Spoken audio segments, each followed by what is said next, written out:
السلام علیکم ورحمۃ اللہ وبرکاتہ۔ دوستو، سب سے پہلے تو آپ حضرات سے معذرت خواہ ہیں کہ گزشتہ روز جمعے کے دن سبق کی ویڈیو نہ آنے پر جمعے کے دن ہماری ریگولر انشاءاللہ العزیز چھٹی ہوا کرے گی۔ ہفتے کے باقی دنوں میں انشاءاللہ العزیز ریگولر ٹائم پر اپنی تمام تر مصروفیات کے باوجود انشاءاللہ سبق کی ویڈیو اپلوڈ کی جانے کی پوری کوشش کی جائے گی۔ آج کے سبق میں انشاءاللہ العزیز ہم پڑھیں گے آیت نمبر 6 سے آیت نمبر 10 تک۔ سب سے پہلے آیات کی تلاوت کر کے ان کا ترجمہ پڑھیں گے۔ اعوذ باللہ من الشیطان الرجیم، بسم اللہ الرحمن الرحیم۔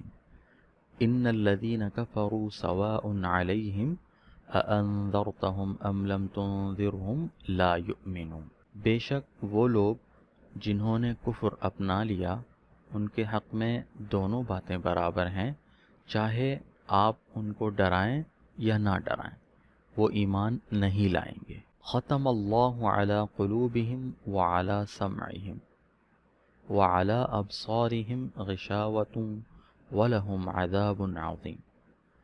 اللہ نے ان کے دلوں پر اور ان کے کانوں پر مہر لگا دی اور ان کی آنکھوں پر پردہ پڑا ہوا ہے اور ان کے لیے زبردست عذاب ہے۔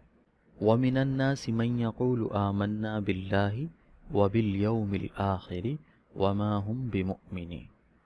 کچھ لوگ وہ ہیں جو کہتے ہیں کہ ہم اللہ پر اور یوم آخرت پر ایمان لے آئے، حالانکہ وہ حقیقت میں مومن نہیں ہیں۔ يُخَادِعُونَ اللَّهَ وَالَّذِينَ آمَنُوا وَمَا يَخْدَعُونَ إِلَّا أَنفُسَهُمْ وَمَا يَشْعُرُونَ۔ وہ اللہ کو اور ان لوگوں کو جو واقعی ایمان لا چکے ہیں دھوکہ دیتے ہیں، اور حقیقت تو یہ ہے کہ وہ اپنے سوا کسی اور کو دھوکہ نہیں دے رہے، لیکن انہیں اس بات کا احساس نہیں ہے۔ فی قلوبہم مرض فزادہم اللہ مرضا ولہم عذاب علیم بما کانوا یکذبون۔ ان کے دلوں میں روگ ہے، چنانچہ اللہ نے ان کے روگ میں اور اضافہ کر دیا ہے، اور ان کے لیے دردناک سزا تیار ہے، کیونکہ وہ جھوٹ بولا کرتے تھے۔ ترجمے کے بعد اب ہم ان آیات کریمہ کی مختصر تفسیر پڑھیں گے۔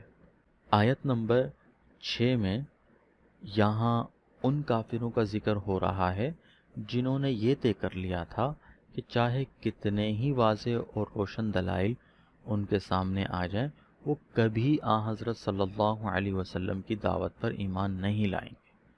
حضرت عبداللہ ابن عباس رضی اللہ تعالی عنہما نے اس آیت کی تفسیر میں فرمایا کہ یہ وہ لوگ ہیں جو کفر پر اڑ گئے ہیں۔ ترجمے میں کفر اپنا لیا ہے کہ الفاظ اسی مفہوم کو ادا کرنے کے لیے استعمال کیے گئے ہیں۔ اسی آیت کے اندر اللہ رب العزت فرما رہے ہیں اَأَنذَرْتَهُمْ أَمْ لَمْ تُنذِرْهُمْ۔ انذرتہم، آپ ان کو ڈرائیں، ام لم تنذرہم، یا آپ انہیں نہ ڈرائیں۔ تو انذرتہم اور لم تنذرہم یہ لفظ دونوں فعل بنے ہیں انذار سے، اور انذار کا معنی ہوتا ہے ڈرانے کا۔ قرآن کریم نے انبیاء کرام علیہم السلام کی دعوت کو بکثرت ڈرانے سے تعبیر فرمایا ہے، کیونکہ انبیاء کرام علیہم السلام لوگوں کو کفر اور بدعمالیوں کے برے انجام سے ڈراتے ہیں۔ لہذا آیت کا مطلب یہ ہوا کہ آپ چاہیں ان کو دعوت دیں یا نہ دیں، ان کے سامنے دلائل پیش کریں یا نہ کریں، چونکہ انہوں نے تہیہ کر رکھا ہے کہ کوئی بات ماننی ہی نہیں ہے، اس لیے وہ ایمان نہیں لائیں گے۔ اگلی آیت میں اللہ رب العزت فرما رہے ہیں کہ اللہ تعالیٰ نے ان کے دلوں پر اور ان کے کانوں پر مہر لگا دی۔ اس آیت میں یہ واضح فرمایا گیا ہے کہ ضد اور ہٹ درمی بڑی خطرناک چیز ہے۔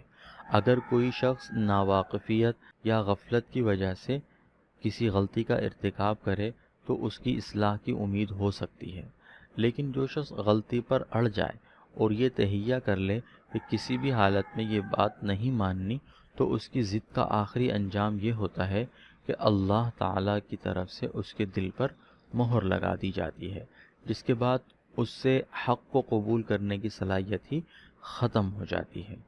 اللہ تعالیٰ اس حالت سے ہم سب کو محفوظ رکھے۔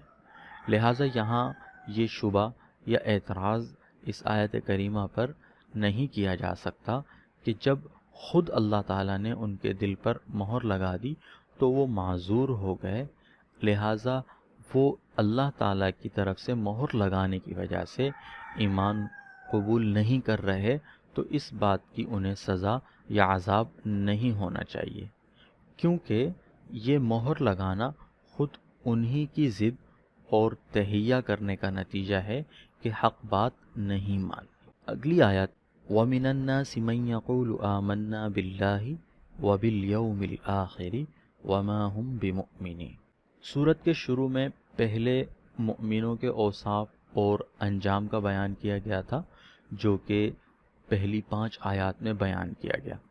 پھر اس کے بعد ان لوگوں کا ذکر ہوا جو کھلے کافر ہیں، جو کہ آیت نمبر 6 اور آیت نمبر 7 میں ذکر ہوا۔ اب اس آیت نمبر 8 سے ایک تیسرے گروہ کا بیان ہو رہا ہے جسے منافق کہا جاتا ہے۔ یہ لوگ ظاہر میں تو اپنے آپ کو مسلمان کہتے تھے مگر دل سے مسلمان نہیں ہوتے تھے۔ تو اللہ رب العزت ان لوگوں کے حالات کو بیان کرتے ہوئے فرما رہے ہیں یخادعون اللہ والذین آمنوا، کہ ظاہری طور پر یہ لوگ ایمان لا کر دھوکہ دینا چاہ رہے ہیں کسے؟